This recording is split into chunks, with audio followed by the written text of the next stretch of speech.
বন্ধুরা, বাংলাদেশের সংখ্যালঘুরা কতটা সুরক্ষিত, এটা নিয়ে নানা প্রশ্ন অনেক দিন ধরেই চলছে।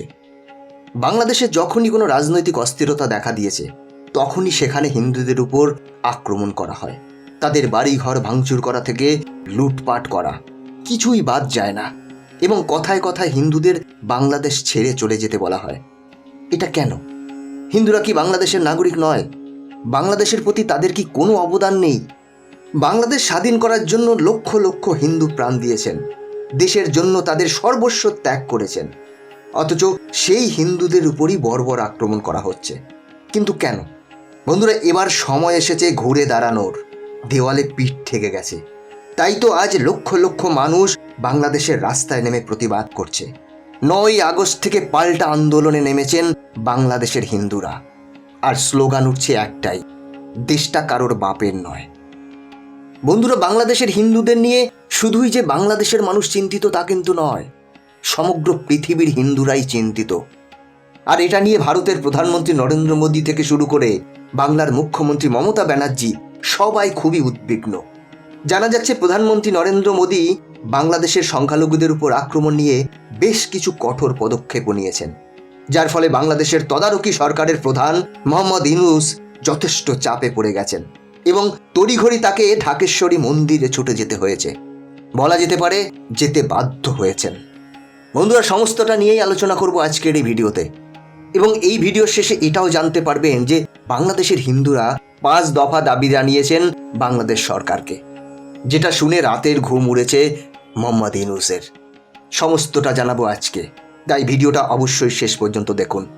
তাহলে চলুন শুরু করা যাক। বন্ধুরা, শেখ হাসিনা সরকারের পতনের পর বাংলাদেশে যে অস্থিরতা চলছে সেটা যেন থামার নামই নিচ্ছে না। সাম্প্রদায়িক বৈষম্য রুখতে এবার কিন্তু বড় পদক্ষেপ নেওয়া হচ্ছে। আর এরই মধ্যে হঠাৎ করে মঙ্গলবার ঢাকার বিখ্যাত ঢাকেশ্বরী মন্দিরে চলে যান বাংলাদেশের অন্তর্বর্তী সরকারের প্রধান উপদেষ্টা মোহাম্মদ ইউনূস। আর সেখানে গিয়ে তিনি পুজো উদ্যোক্তাদের সাথেও কথা বলেন। তার হঠাৎ করে হিন্দু মন্দিরে যাওয়া নিয়ে অনেকের মতে এর মাধ্যমে একটা সম্প্রীতির বার্তা যাবে। কিন্তু এখানেই একটা প্রশ্ন উঠছে, হঠাৎ করে মোহাম্মদ ইউনূসের এতদিন পরে কেন ঘুম ভাঙল, যেটা আরো আগে হওয়া উচিত ছিল? তাহলে এত সংখ্যালঘুরা প্রাণ দিত না, বাড়িঘর পুড়ত না, মন্দির ভাঙচুর হতো না। তবুও ভালো এতদিন পরে বোধোদয় হয়েছে। অনেকেই মনে করছেন বাংলাদেশের হিন্দুদের আন্দোলনের চাপের জন্য এবং ভারত সহ বিভিন্ন দেশের বাংলাদেশের সংখ্যালঘুদের পাশে দাঁড়ানোর জন্য, তাদেরকে সাপোর্ট করার জন্য বাধ্য হয়ে মোহাম্মদ ইউনূস এই কাজটি করেছেন। বন্ধুরা, জানা যাচ্ছে মঙ্গলবার অর্থাৎ 13ই আগস্ট মাইনরিটি সম্প্রদায়ের নেতাদের সঙ্গে একটি বৈঠকে বসেছিলেন মোহাম্মদ ইউনূস। ওই দিনই হঠাৎ করে 12:15 নাগাদ ঢাকার ঢাকেশ্বরী মন্দির পরিদর্শনে যান মোহাম্মদ ইউনূস। সেখানে তাকে মন্দিরের ভিতরে নিয়ে যান কিছু হিন্দু সম্প্রদায়ের নেতারা। শেখ হাসিনা বাংলাদেশ ছেড়ে যাবার পরই এই দেশের সংখ্যালঘুরা, বিশেষত হিন্দুরা, অনেক আক্রমণের শিকার হয়েছেন। এটাই বিভিন্ন মহল থেকে দাবি করা হচ্ছিল এবং সেটিও সরকারের জন্য একটি চাপ সৃষ্টি করছিল। এই পরিস্থিতিতে তিনি হিন্দু মন্দিরে গিয়ে হিন্দু কর্মকর্তাদের সঙ্গে কথা বলেন। ডক্টর ইউনূসকে যখন জিজ্ঞাসা করা হয় তার মন্দিরে আসার কারণটা কি, তখন তিনি বলেন যে আমি আসলে বাংলাদেশে একটি বড় রকমের বিভেদের আওয়াজ শুনছি। আমি মনে করি যেন পরিবারের মধ্যে কোনো পার্থক্য না থাকে, কোনো বিভেদ না থাকে। তিনি এও বলেন যে আমাদের গণতান্ত্রিক যে আকাঙ্ক্ষা, সেখানে আমরা মুসলমান হিসেবে নই, হিন্দু হিসেবে নই, বৌদ্ধ হিসেবে নই, মানুষ হিসেবে বিবেচিত। আমাদের অধিকারগুলি সবার আগে নিশ্চিত করা হোক। বন্ধুরা, বাংলাদেশে ঢাকার ঢাকেশ্বরী মন্দির গোটা পৃথিবীর কাছেই অত্যন্ত পরিচিত একটি নাম। এপার বাংলায় যেমন কালীঘাট আছে, ওপার বাংলায় তেমনি ঢাকেশ্বরী মন্দির আছে। এতটাই প্রসিদ্ধ এই মন্দির।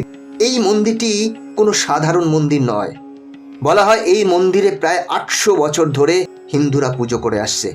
আর ঢাকার নামকরণও এই ঢাকেশ্বরী মন্দিরের নামানুসারেই করা হয়েছে। এই স্থানটিকে হিন্দুদের অন্যতম শক্তিপীঠ হিসেবেই ধরা হয়। আর সেই জন্যই এই প্রাচীন মন্দিরে যান ডক্টর মোহাম্মদ ইউনূস। আর সংখ্যালঘুদের উপর যাতে হামলা না হয় তা নিয়েও কড়া বার্তা তিনি দিয়েছেন। বাংলাদেশের ধর্ম মন্ত্রণালয়ের তরফ থেকে বলা হয়েছে, মন্দির, গির্জা বা কোনো ধর্মীয় স্থানে যদি কখনো হামলা হয় তাহলে এই নাম্বারে ফোন করে জানানো যাবে। সেখানে একটি ফোন নাম্বারও দেওয়া হয়েছে, আর এই নম্বরে SMS করেও বিষয়টি জানানো যাবে। বন্ধুরা, আমি নাম্বারটি ডিসক্রিপশন বক্সে দিয়ে দেব, যদি কারোর প্রয়োজন হয় ওই নাম্বারে যোগাযোগ করতে পারেন। মন্দিরের হিন্দু সহ বাংলাদেশের অন্যান্য সংখ্যালঘুদের সঙ্গে কথা বলার সময় সংখ্যালঘুরা মোহাম্মদ ইউনূসের কাছে 5 দফা দাবি করেন। পাশাপাশি সংখ্যালঘুদের তরফ থেকে পুজো উদযাপন পরিষদের সভাপতি বাসুদেব ধর এবং সার্বজনীন পুজো কমিটির সভাপতি জয়ন্ত কুমার দেব আর হিন্দু খ্রিস্টান বৌদ্ধ পরিষদের সদস্য কাজল দেবনাথ, মনীন্দ্র কুমার নাথও ঢাকেশ্বরী মন্দিরে উপস্থিত ছিলেন। যেদিন মোহাম্মদ ইউনূস শপথ নিয়েছিলেন সেদিন টুইটারে প্রধানমন্ত্রী নরেন্দ্র মোদী একটি টুইট করেন। সেখানে তিনি হিন্দুদের উপর আক্রমণ নিয়ে যথেষ্ট চিন্তিত ছিলেন। তিনি হিন্দুদের সেফটির উপর জোর দিয়ে একটি বিশেষ টুইট করেন, আর এই টুইট করার পরেই বাংলাদেশের হিন্দুরা কিছুটা সাহস পান। বাংলাদেশের হাজার হাজার হিন্দু রাস্তায় নেমে এর প্রতিবাদ করেন। তারা বলেন, বারবার কেন আমাদের টার্গেট করা হয়। হাতে পোস্টার, ব্যানার নিয়ে ঢাকার রাজপথে নেমে পড়েছিলেন হাজার হাজার হিন্দুরা। এরপরেই দেশ বিদেশে এই নিয়ে আলোড়ন পড়ে যায়। বলা হয়, প্রধানমন্ত্রী নরেন্দ্র মোদীর এই হিন্দু টুইট করার কারণে UK, কানাডা, আমেরিকা, ফিনল্যান্ডের হিন্দুরা রাস্তায় নেমে পড়েন, আর সেখানে বাংলাদেশ সরকার এবং কট্টরপন্থীদের বিরুদ্ধে বিক্ষোভ দেখাতে শুরু করে। এমনকি হাজার হাজার হিন্দুরা বাংলাদেশের রাস্তায় নেমে হরে কৃষ্ণ হরে রাম স্লোগান দিতে থাকে। এছাড়াও লন্ডন, টরন্টো, নিউ ইয়র্কে বাংলাদেশের হিন্দুদের হয়ে খ্রিস্টানরাও একসাথে জড়ো হন এবং তারা বিক্ষোভ প্রদর্শন করেন। খ্রিস্টানরা হয়তো প্রথমবার এত সংখ্যায় হিন্দুদেরকে সাপোর্ট করার জন্য মাঠে নেমেছে। ইসরায়েলের রাষ্ট্রদূত নাওর গিলনের সঙ্গে আরও অনেক ইসরায়েলি মানুষ বিভিন্ন সোশ্যাল মিডিয়ার মাধ্যমে হিন্দুদের সাপোর্টে পোস্ট করেছেন।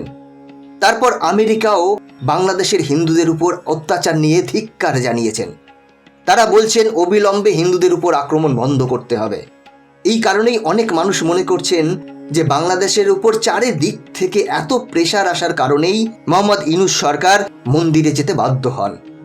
শেষ পর্যন্ত হিন্দুদের সুরক্ষার জন্য, সেখানকার সংখ্যালঘুদের সুরক্ষার জন্য বাংলাদেশ সরকার ঠিক কী পদক্ষেপ নেয় সেটিই এখন দেখার। আর জানা যাচ্ছে, মঙ্গলবার ডক্টর ইউনূসের সামনে পুজো উদযাপন কমিটির সভাপতি জয়ন্ত কুমার রায় ক্ষোভ প্রকাশ করেছেন। তিনি বলেছেন, যখনই বাংলাদেশের সরকার পরিবর্তন হয় কেন আমাদের উপর অত্যাচার করা হয়? এই ছাত্র জনতার মধ্যে কি আমাদের হিন্দু ভাই বোনেরা মারা যায়নি? তাদের কি কোনো অবদান নেই? তারাও তো রাস্তায় নেমে প্রতিবাদ করেছিল। তাহলে মন্দির কেন পোড়ানো হচ্ছে? আমাদের ব্যবসাকে কেন লুটপাট করা হয়? এই ব্যাপারে ডক্টর ইউনূস বাংলাদেশের হিন্দু সহ অন্যান্য সংখ্যালঘুদের উদ্দেশ্যে বলেন যে, অধিকার সকলের জন্যই সমান, কোনো ভেদাভেদ করবেন না। দয়া করে আমাদেরকে সাহায্য করুন। আপনারা একটু ধৈর্য ধরুন। আমরা ব্যর্থ হলে তারপর সমালোচনা করবেন। এই মুহূর্তে আমাদের একটু সময় দিন। আপনারাও বাংলাদেশের নাগরিক, আপনাদেরও সাংবিধানিক অধিকার আছে। সেই অধিকার আপনাদেরকে নিশ্চিত করা হবে। বন্ধুরা, মোহাম্মদ ইউনূস কথাগুলো তো সঠিকই বলেছেন। এবার দেখার মোহাম্মদ ইউনূসের কথা কতটা বাস্তবায়িত হয়। আশা করব ওনার কথা যেন সত্যি হয়, বাংলাদেশে যেন পুনরায় শান্তি ফিরে আসে। বন্ধুরা, আপনাদের কি মনে হয়, মোহাম্মদ ইউনূসের কথা কি বাংলাদেশের কট্টরপন্থী নেতারা মানবে? হিন্দুরা কি শান্তিতে থাকতে পারবে? আপনাদের মতামত কমেন্ট করে জানাবেন। আজকের ভিডিও এখানেই শেষ করছি। পরবর্তী ভিডিও দেখার জন্য চ্যানেলটি সাবস্ক্রাইব করে বেল আইকনটি প্রেস করে রাখবেন। ভালো থাকবেন, সাথে থাকবেন।